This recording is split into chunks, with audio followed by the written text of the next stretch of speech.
आध्यात्मिक पथ की कहानी सुनने वाले सभी श्रोतागणों को जय श्री राधे, जय श्री कृष्णा। आज की कहानी है भागवत की कथा है।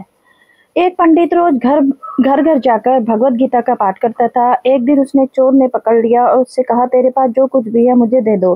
तब वो पंडित बोला कि बेटा मेरे पास कुछ भी नहीं है, तुम एक काम करना, मैं यही पड़ोस के घर में जाके भागवत गीता का पाठ करता हूँ।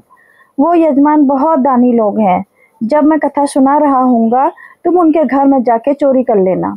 चोर मान गया। अगले दिन जब पंडित जी की कथा सुना रहे थे तब वो चोर भी वहां आ गया।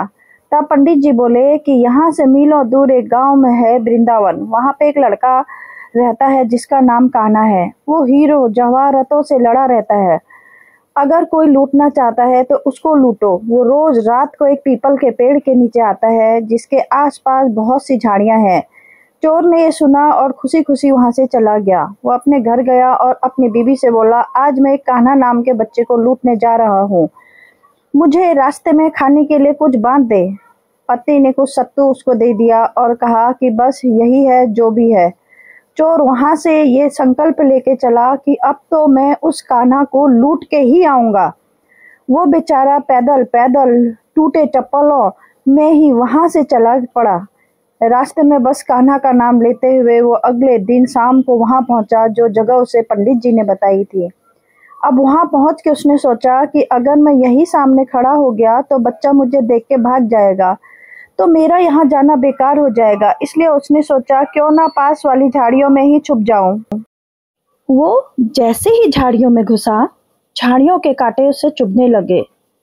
उस समय उसके मुंह से एक ही आवाज आई, कान्हा कान्हा। उसका शरीर लहूलुहान हो गया, पर मुंह से सिर्फ यही निकला कि कान्हा आ जाओ। अपने भक्त की ऐसी दशा देख के कान्हा जी चल पड़े।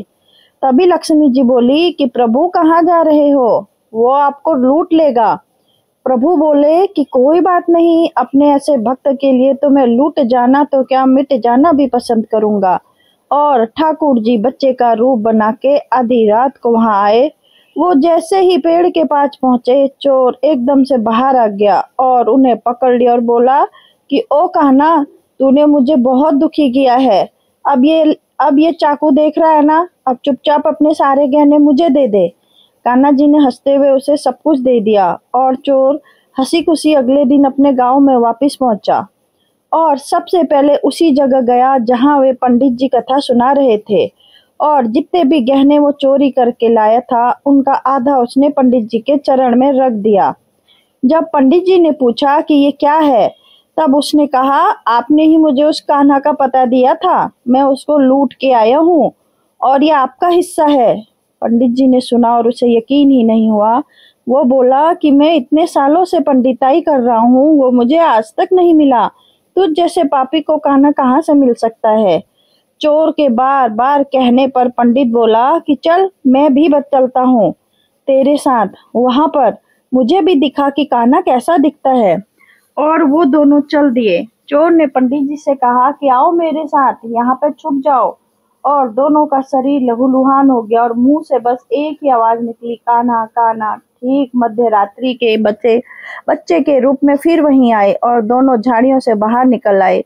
पंडित के आंखों में आंसू थे, वे फूट फूट कर रोने लगा और जाके चोर के चरणों में गिर गया और बोला कि हम जिसे आज तक देखने के लिए तरसते रहे, जो आज तक लोगों को लूटता आया है, तुमने उसे ही लूट लिया। तुम धन्य हो, आज तुम्हारी वजह से मुझे कान्हा के दर्शन हुए, तुम धन्य हो। ऐसा है हमारा कान्हा का प्यार अपने सच्चे भक्तों के लिए, जो उसे सच्चे दिल से पुकारते हैं वो भागे भागे चले आते हैं। जय श्री राधा।